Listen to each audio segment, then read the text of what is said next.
कहानी की शुरुआत में लोरेंजो विटाले नाम के एक आदमी को दिखाया जाता है जो अपने पोते के साथ अपनी वाइनरी यानी कि वाइन्स की फैक्ट्री की ओर जा रहा होता है। वहां पहुंचने पर वो उसे गाड़ी में ही रहने के लिए कहता है और खुद सावधानी से अंदर चला जाता है, जहां वो देखता है कि उसके कई आदमी बेरहमी से मार दिए गए हैं। जब वो बेसमेंट में जाता है तो वो एक रिटायर्ड मरीन ऑफिसर रॉबर्ट मक्कॉल को देखता है जिसे उसके गार्ड्स ने गन पॉइंट पर ले रखा था। जब लोरेंजो उससे पूछता है कि वो यहाँ क्यों आया है तो रॉबर्ट उससे कहता है कि तुम्हारे पास कुछ ऐसा है जो नहीं होना चाहिए। थोड़ी देर बाद रॉबर्ट लोरेंजो और उसके गार्ड्स को मार देता है। वाइनरी से बाहर निकलते हुए रॉबर्ट लोरेंजो के पोते को देख लेता है और उसे बिना मूव किए वहीं रहने के लिए कहता है, लेकिन जैसे ही रॉबर्ट आगे बढ़ता है वो लड़का रॉबर्ट को पीछे से गोली मार देता है और वहां से भाग जाता है। गोली लगने के बावजूद रॉबर्ट किसी तरह क्रूज पर चढ़ने में कामयाब हो जाता है। इसके बाद एक कोस्टल एरिया पर गाड़ी चलाते टाइम रॉबर्ट बेहोश हो जाता है।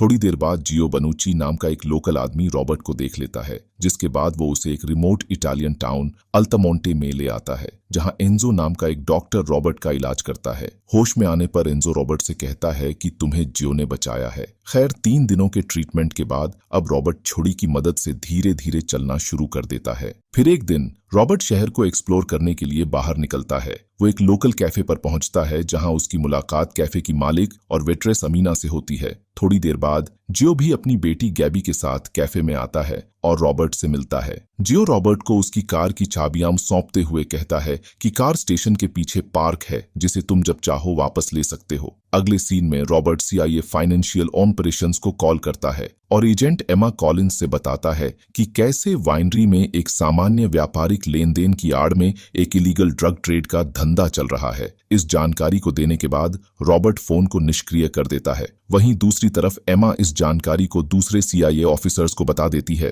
रॉबर्ट अगले कुछ दिन शहर में घूमते हुए बिताता है और वहां के लोकल लोगों से परिचित हो जाता है, जिस दौरान उसे एक इटालियन माफिया गिरोह कमोरा के बारे में पता चलता है जो लोगों को पैसों के लिए परेशान करता है। एक दिन मार्को क्वारांटा एक उच्च कमोरा सदस्य एंजेलो नाम के एक लोकल सी फूड वेंडर को पीट रहा होता है, जिसे रॉबर्ट भी देख लेता है। जाने से पहले वो एंजेलो को धमकी देते हुए कहता है कि वो पैसे लेने के लिए अगले हफ्ते फिर आएगा। इसके बाद गैंगस्टर एक बड़ी सी बिल्डिंग की ओर जाते हैं जहां कैमोरा ग्रुप का लीडर विंसेंट क्वारांटा, जो कि मार्को क्वारांटा का ही भाई है, बिल्डिंग को जबरदस्ती खाली करा रहा होता है। असल में इन लोगों का प्लान नए नए होटल, रिजॉर्ट और कसिनोज बनाकर इस टाउन को कमर्शियलाइज करना होता है। बिल्डिंग के अंदर व्हीलचेयर पर बैठा एक बुजुर्ग व्यक्ति जब कमोरा गैंग की बात नहीं मानता तो वे उसे खिड़की से लटका देते हैं, जिस वजह से उसकी मौत हो जाती है। दूसरी तरफ रॉबर्ट और एंजो डिनर करने के बाद आपस में बात कर रहे होते हैं, जहां रॉबर्ट रोजमर्रा के कामों में उसकी मदद करने के लिए कहता है। फिर अगले ही दिन वो एंजो की ओर से बाजार जाता है और एंजेलो से भी मिलता है। इस बीच एम्मा और दूसरे CIA ऑफिसर रॉबर्ट की सूचना पर जांच करने के लिए वाइनरी में पहुंचते हैं, जहां उन्हें स्टोर रूम छिपाए गए इलीगल नशीले पदार्थों के साथ साथ लाखों रुपए भी मिलते हैं। वे इस बात से काफी सरप्राइज्ड होते हैं कि कैसे आज तक ये गतिविधियां उनके रडार से दूर थीं, जिसके बाद एम्मा और उसका साथी फ्रैंक कॉनरॉय इस मामले की गहराई में जाने का फैसला करते हैं। उधर रॉबर्ट अपना बैग पैक करके शहर छोड़ने की तैयारी करता है, लेकिन तभी घंटी की आवाज सुनकर रॉबर्ट वहीं रुक जाता है। तभी वो देखता है कि सभी लोग एंजेलो की दुकान की ओर जा रहे हैं, जहां पहुंचकर ये पता चलता है कि मार्को और उसके गैंग ने पैसे ना देने की वजह से एंजेलो की दुकान को जला दिया है, जबकि शहर के लोग असहाय होकर देखने के अलावा कुछ नहीं कर पाते। यहाँ रॉबर्ट कुछ लोगों के साथ मिलकर कचरे को साफ करने में एंजेलो की मदद करता है। इसी बीच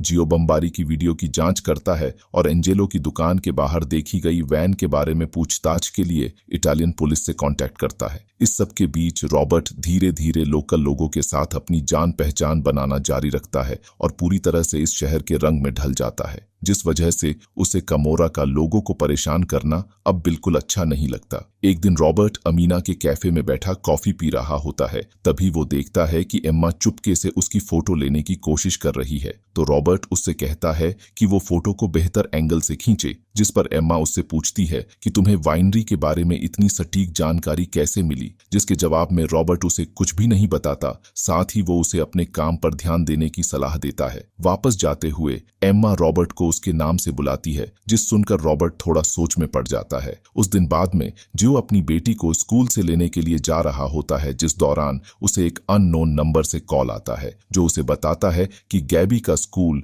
आज दूसरे बच्चों से पहले खत्म हो गया था। एक टीचर से पूछने पर जियो को पता चलता है कि एक ऑफिसर थोड़ी देर पहले गैबी को अपने साथ ले गया है, जिससे घबराकर जियो सीधे घर की तरफ भागता है और देखता है कि उसकी वाइफ और बेटी को कैमोरा गैंग ने बंदी बना लिया है। इसके बाद मार्को उनके कामों में इंटरफेयर करने के लिए उसके परिवार के सामने उसकी बुरी तरह पिटाई करता है। साथ ही दोबारा ऐसा करने पर उसके परिवार को मारने की धमकी भी देता है। शाम को रॉबर्ट देखता है कि जियो एंजो के ऑफिस से बाहर निकल रहा है और उसके चेहरे पर खून के धब्बे लगे हुए हैं। जब वो एंजो से इस बारे में पूछता है तो एंजो बताता है कि कैमोरा गैंग की वजह से इस शहर में ऐसी घटनाएं होना आम बात है। साथ ही वो कहता है कि ये मुद्दा कैंसर से भी खतरनाक है, जिसका कोई इलाज नहीं है। अगले दिन रॉबर्ट चर्च जाता है, जहां उसकी मुलाकात एक बार फिर एम्मा से होती है। एम्मा बताती है कि लोरेंजो विटाले 1 दशक से इंटरपोल की वांटेड लिस्ट में था और उसका नेटवर्क अपने आप में काफी बड़ा था। वो जानना चाहती है कि इतने बड़े काम के लिए आखिरकार तुमने मुझे ही क्यों चुना, जिस पर रॉबर्ट कहता है कि तुम्हें इसके बजाय ये जानना चाहिए कि ये इलीगल एक्टिविटी सिसिली में ही क्यों हो रही है। उसके इन सवालों का जवाब ढूंढने का वादा करते हुए एम्मा कहती है कि मुझे उम्मीद है हमारी अगली मीटिंग में मुझे मेरे सवालों का जवाब मिल जाएगा। उसी शाम जियो और उसका परिवार एक रेस्टोरेंट में डिनर कर रहे होते हैं कि तभी मार्को अपने साथियों के साथ पहुंच जाता है और अपने प्राइवेट बिजनेस के लिए एक बोट की मांग करता है। वहीं पास में रॉबर्ट भी बैठा होता है जो उनकी सारी बातचीत सुन लेता है, जिसके बाद वो मार्को और उसके गैंग को जियो की फैमिली से दूर रहने के लिए कहता है। साथ ही वो मार्को से कहता है कि तुम अपना ये बिजनेस कहीं और ले जाओ। जब मार्को फिर भी नहीं मानता तो रॉबर्ट उसके कंधे को मोड़कर उसके हाथ बंद कर देता है, जिससे उसे बहुत तेज दर्द होता है। इसके बाद वो मार्को को अपनी गन टेबल पर छोड़कर वहां से जाने के लिए कहता है। वहां से आने के बाद मार्को गुस्से से भर जाता है और रॉबर्ट को मारने का प्लान बनाता है, लेकिन तभी रॉबर्ट खुद वहां आ जाता है और उनसे लड़ना शुरू कर देता है। यहाँ मार्को रॉबर्ट को चाकू दिखाने लगता है, पर रॉबर्ट उसका हाथ मरोड़कर उसकी गर्दन पर चाकू चला देता है, जिस वजह से मार्को की मौत हो जाती है। अगले दिन फ्रैंक एमा को कॉल करता है और उससे स्टेशन पर हुई बमबारी के बारे में पूछता है, जिस पर एमा बताती है कि कैमोरा सिसिली में इलीगल ड्रग्स की स्मगलिंग करके डायरेक्टली टेररिज्म को फंडिंग कर रहा है। साथ ही वो बताती है कि इन ड्रग्स के ट्रांसपोर्टेशन का मेन पॉइंट नेपल्स है और नेपल्स के ही कुछ बड़े लोग इस काम में इन्वॉल्व्ड हैं। इस पूरे रहस्य को उजागर करने के लिए एमा कैमोरा के मेन मेंबर्स के साथ इंटरव्यू करती है। इसके अलावा वो नेपल्स पुलिस के हेड के साथ भी मीटिंग करती है। इसके बाद हम उसी पुलिस हेड को मार्को के फ्यूनरल में देखते हैं, जिस दौरान वो विंसेंट को CIA ऑफिसर एमा की इन्वेस्टिगेशन के बारे में बताता है जो उनके इलीगल बिजनेस की जांच कर रही थी। उधर विंसेंट, जो अभी अपने भाई की मौत पर शोक मना रहा था, हेड की इस बात को सुनकर गुस्सा हो जाता है, जिस वजह से वो हेड का हाथ काट देता है। साथ ही वो कहता है कि अगर तुमने मेरे भाई को मारने वाले को नहीं ढूंढा तो मैं तुम्हें जान से मार दूंगा। उधर एमा को रॉबर्ट का फोन आता है जो उसे ड्रग कार्टेल में कैमोरा की इन्वॉल्वमेंट के बारे में बताता है।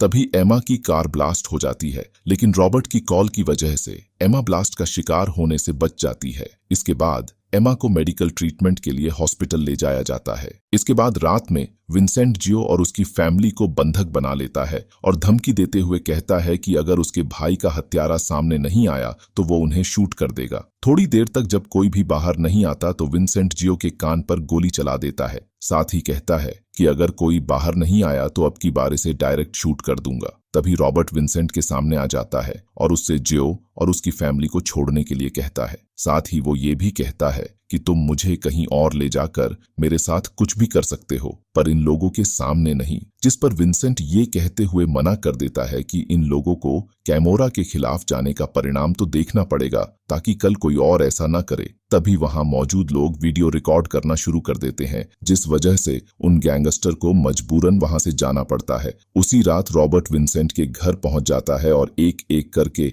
उसके सभी गार्ड्स को मार देता है। विंसेंट, जो कि सो रहा था, अपने माथे पर खून की एक बूंद देखकर चौंक जाता है। वो अपनी गन उठाता है और अपने गार्ड्स को बुलाने की कोशिश करता है। कुछ ही देर के बाद रॉबर्ट उसके पास पहुंच जाता है और उसे उसकी ही बनाई हुई ड्रग्स की ओवरडोज लेने के लिए मजबूर करता है। इसके बाद विंसेंट अपनी हवेली से भागने की कोशिश करता है, जिस पर रॉबर्ट भी उसका पीछा करने लगता है। थोड़ी देर भागने के बाद आखिरकार विंसेंट नेपल्स की पत्थरीली सड़क पर गिर जाता है और ड्रग्स की ओवरडोज लेने की वजह से उसकी मौत हो जाती है। अगले दिन रॉबर्ट एम्मा से मिलने हॉस्पिटल जाता है, जहां एम्मा जान बचाने के लिए उसका शुक्रिया करती है। यहां रॉबर्ट पैसों से भरा एक बैग फर्श पर रखता है और ग्रेग डायर नाम के एक आदमी की स्टोरी सुनाता है, जिसने साइबर अटैक में पेंशन से जोड़े गए अपने सारे पैसे खो दिए थे। इस कहानी को सुनते ही एम्मा समझ जाती है कि रॉबर्ट ने ही वाइनरी पर अटैक करके लोरेंजो और उसके आदमियों को मार डाला, साथ ही ग्रेग के खोए हुए पैसे भी वापस ले लिए।